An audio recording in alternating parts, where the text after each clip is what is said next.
Welcome to the channel Ginger Ninja's Movie Reviews. I am the Ginger Ninja and these are my movie reviews. If you're new to my channel, thank you very much for tuning in, stopping by and checking it out. If you're wondering what we're doing, well, it's September and September has a very special movie being released, Saw 10. So all through September, myself and Kerry from Kerry Crave Cinema have been checking out the Sawfilm franchise. Now make sure you check out Kerry's channel. I'll pop the link down below. Great content. Check out our commentary on the Saw films, and let's get into this one, shall we? Now before I do, I do want to say a big thank you to all my new and existing subscribers. Look, it truly does mean the world to me that you're sticking with me as we get through these Saw films and all my other content as well, so make sure you check them out too. Really helps. Now also, a funny story before I get into the film, if you're wondering why the next two films in the series, my hair might look a little different. Tell you why. I went to edit this one and, well, it was stuffed up. So I've had to reshoot it. So if I mess this one up, forgive me, but too bad, so sad. Anyway, we are looking at Saw 7, Saw 3D, Saw the Final Chapter. This is my Blu-ray copy here. Not much in the way of features on the inside. It's got some special features on it, which is pretty cool. You can see the menu there. It is an effective menu, but it's nowhere near as good as the next one, I'll tell you that. And I can say that because I've already recorded that one. Yay! Anyway, let's get to this one. I am going to try and get through this pretty quickly, so I'll try and stay on topic. Anyway, this one came out in 2010, directed by Kevin Grutert. Hopefully I am pronouncing that correctly. The film again stars tobinbell, costasmandylor. Scott Patterson is not in this one, I don't think. Maybe he's in flashbacks, I don't know. But, yeah, whatever. Betsyrussell is in this one, I know that, and yeah, definitely in this one. Sean Patrick Flannery, Chester Bennington, plus making his return to the franchise since the very first installment, Cary Elwes, plus many, many more. Now, first off, let me say I am not a fan of 3D.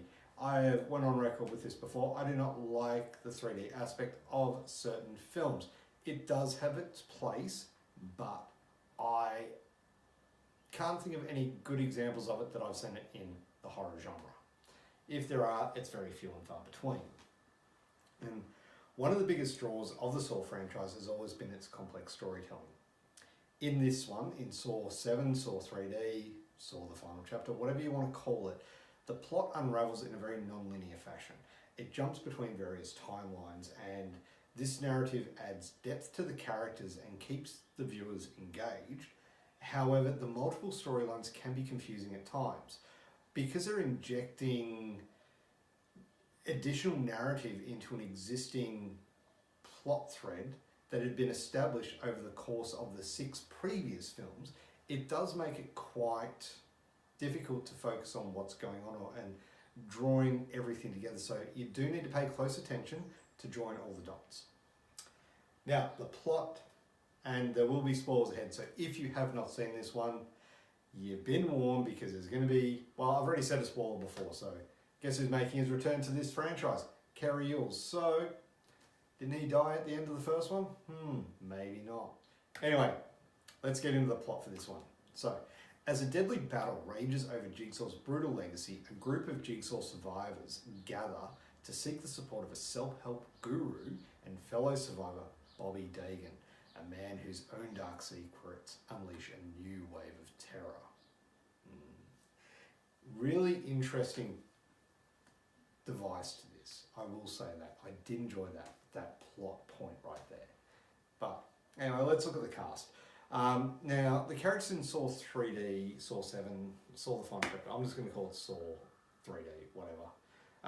They're really paper thin. You know, they lack depth and development seen in the earlier films, they do. Sean Patrick Flannery is a fantastic actor.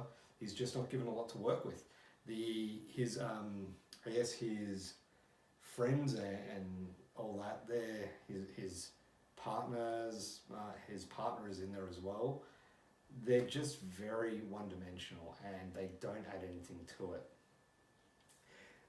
This new group the new group of victims. They're not particularly likable or relatable in any way.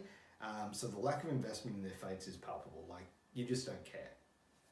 You know, it does make it difficult to, you know, care about them and their predicament or even root for their survival when, yeah, there's just nothing there. Now, the return of familiar faces like Tobinbell's Jigsaw kind of feels forced and tacked on. I did like the way they de-aged him. You know, that's a common joke with the backwards baseball cap and whatnot. But it feels like this film was trying to desperately recapture the magic of its earlier films and introducing or bringing back Dr. Gordon. That just felt really like a half-hearted effort. Now, it does not say that it does. Look, I don't mean to say that this inclusion of Dr. Gordon does not make sense. It does in the long run, but it just feels forced. They do it way better in the next installment, Jigsaw. The directing and writing. Now, Saw 7 does Saw 3D, whatever. Whatever. Anyway, it does struggle with some pacing issues. You know. It's got a very convoluted narrative, and I mentioned that earlier by the way they're injecting additional story threads into an existing plot. It really makes it all muddled. By this point in the series, the intricate web of characters, traps, flashbacks, and everything just becomes overwhelming. Instead of simplifying the story for a satisfying conclusion, the film added more layers, making it difficult for viewers to really keep track of the events and the characters' motivations. Now, that being said, I do like how it continued on from 6 to 7. I love that addition with costasmandylor out for vengeance. That was a good addition to it. I really enjoyed his drive, his motivation, like how he wanted to get back at Jill Tuck. Like, and boy did he. Boy did he. And look, that leads right into the effects.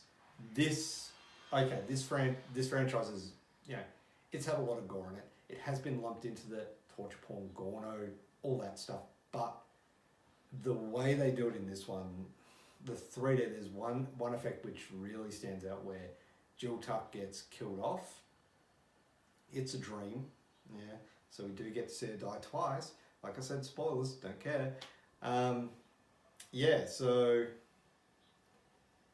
it just, the way the pieces of her body like explode and go towards the screen, I don't like that. I don't like that 3D aspect of it. But the gore in this looks really good. We actually get to see the bear trap. Like, we get to see it in action. Not half in action, not lying on the floor after Amanda's taken it off and it snaps in action. We get to see the reverse bear trap in full effect, and it is great.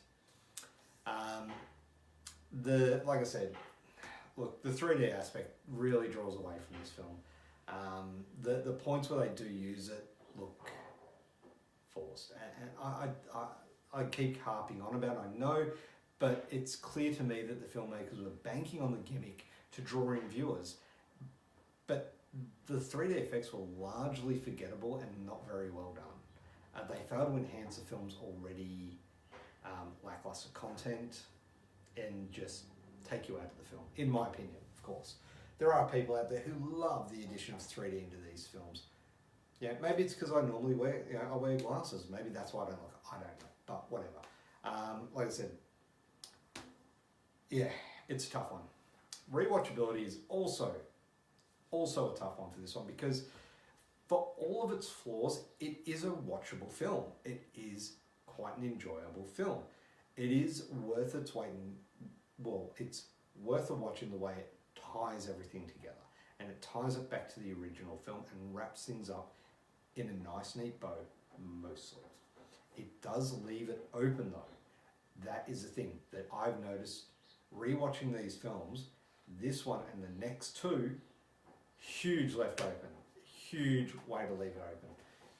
I'm hoping, after watching these films, I'm actually hoping that with Saw X, hopefully that will be successful and we do get to see more of these, but I just hope they take their time with them. They don't rush them out. They don't try and make money off them like they have done on the previous films and just smash them out. Like, they need to bring this...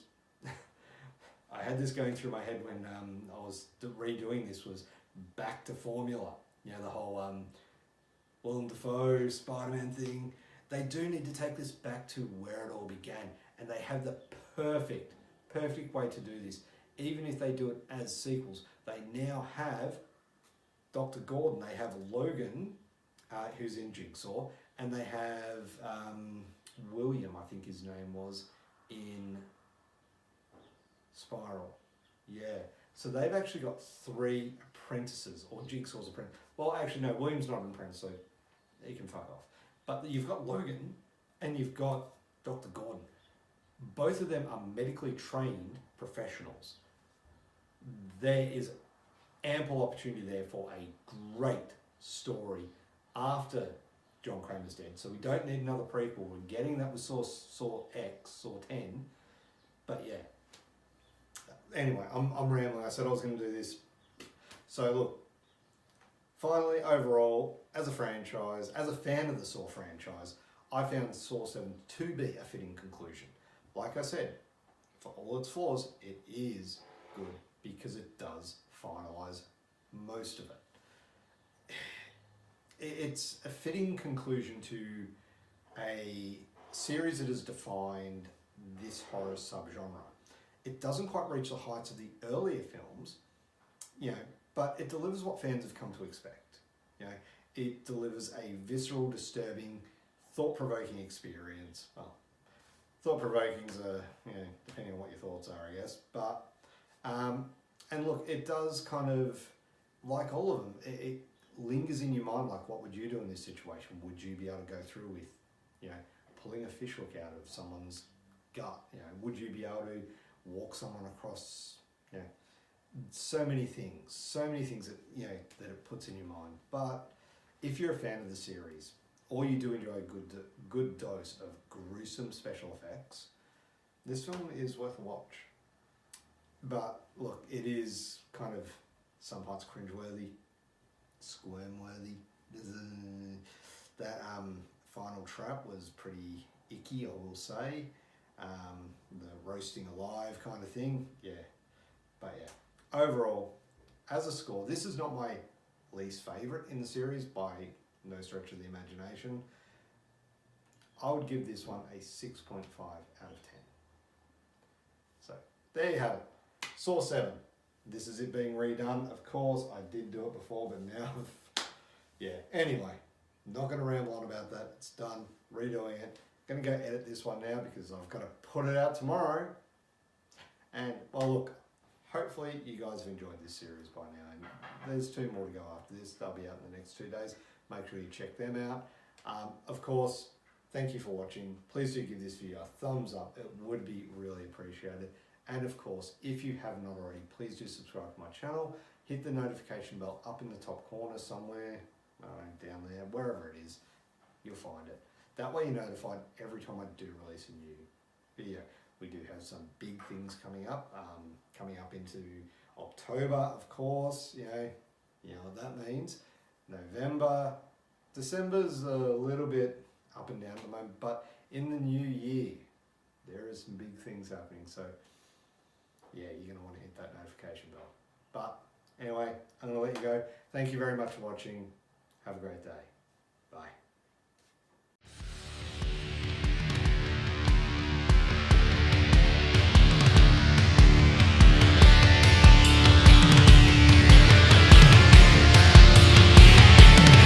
Double, blah, blah, blah.